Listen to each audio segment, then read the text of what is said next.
National President ke National People's Party NPP ukanrat ke sangma haga Hendrik ulber ulayit huwa ba ankhat kerteng ya ka sarkar thamai leka Meghalaya Democratic Alliance 2.0 haka ba unlong komu chairman Shusho sangma ulayit huwa ba pratali yishuki menteri ken lecha ka party NPP artli shika United Democratic Party UDP but Kawei shika Bharatiya Janata Party BJP but ka Hill State People's Democratic Party Hspdp usangma ulayit huwa ru banaki khat artli yishuki menteri Southli yishuki menteri kabakanthop ya menteri rangbat kendai ki bana Garo Hills but pratali yishuki menteri kendai ki bana Khasi Jaintia Hills. One will go to the Hspdp and one will go to the BJP. So that is the format of the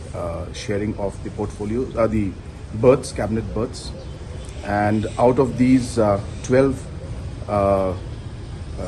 cabinet berths, 4 of them, including Chief Minister, will be from the Garo Hills region, and 8 of the cabinet ministers will be from the Khasi Jaintia Hills region. So this were the